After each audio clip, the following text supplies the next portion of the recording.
এই 24 ঘণ্টাত ক'ত কিমান মানুহ মৰিল কৰোনাত আক্ৰান্ত হৈ সকলোখিনি জানিবলৈ চাওক এই ভিডিঅ'টো। বিশেষকৈ মই আমাৰ ভাৰতবৰ্ষ আৰু বেছিকৈ ধ্বংসলীলা সৃষ্টি কৰা আমেৰিকাৰ বিষয়ে ক'ম, যি ছুপাৰ পাৱাৰ বুলি জনা যায়।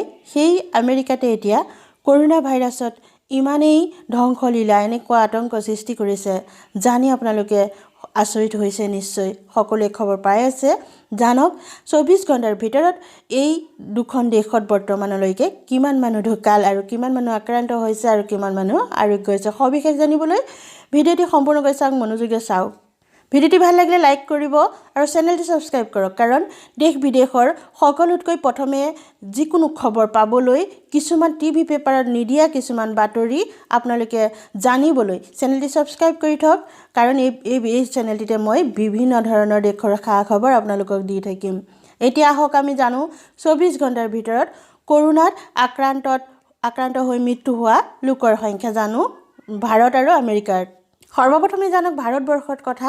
বিগত 24 ঘণ্টাত ভাৰতত কৰোনাত আক্ৰান্ত হৈ প্ৰাণ হেৰুৱাইছে 36 গৰাকী লোকে। নতুনকৈ আক্ৰান্ত হৈছে 1553 গৰাকী লোক।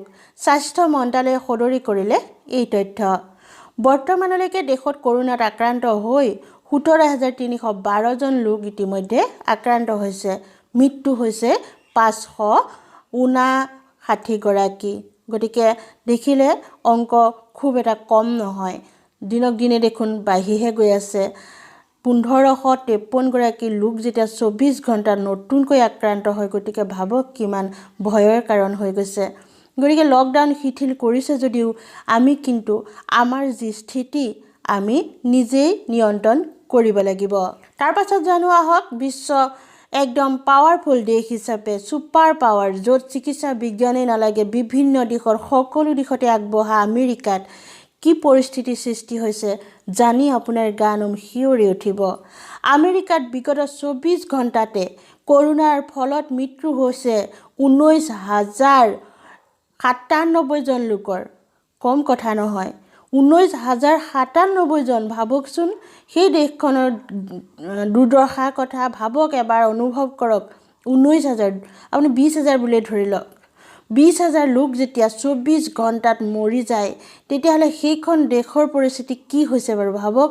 দেশখনৰ মুঠ কৰোনাৰ ফলত মৃত্যু হোৱা লোকৰ সংখ্যা হৈছেগৈ 40,565 জন।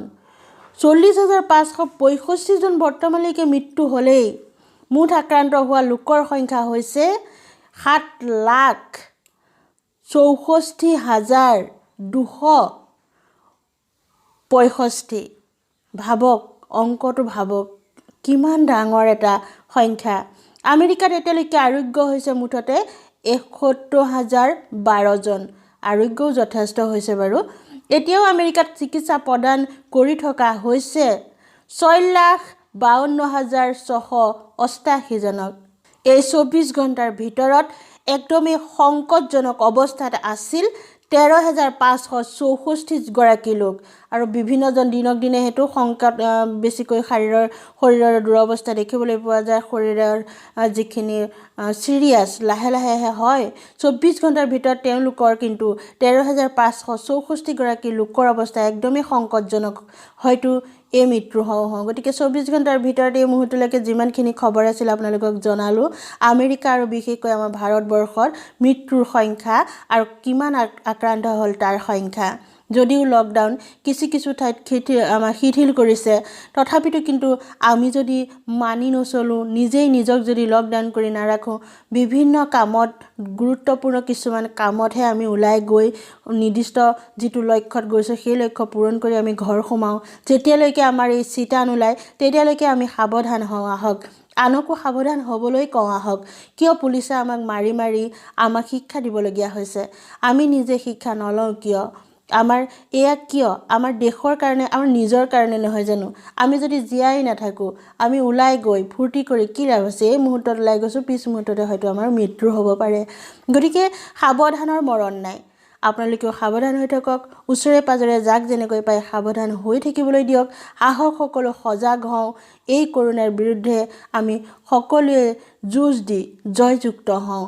ভিডিঅ'টি ভাল লাগিলে লাইক কৰিব, চেনেলটি ছাবস্ক্ৰাইব কৰিব আৰু এই চেনেলটিত মই যিহেতু নতুন কিছুমান গুৰুত্বপূৰ্ণ খবৰ আপোনালোকক দি থাকিম সাবস্ক্ৰাইব কৰি থোৱাৰ লগতে কাষত থকা বেল আইকন টিপিবলৈ নাপাহৰিব যদি আপুনি বেল আইকন টিপিয়ে নথয় তেতিয়া কিন্তু মই ভিডিঅ' আপলোড কৰাৰ লগে লগে আপুনি নটিফিকেশ্যন নাপাব গতিকে বেল আইকনটো টিপি থবলৈ নাপাহৰিব পুনৰ লগ পাম আজিলৈ আহোঁ নমস্কাৰ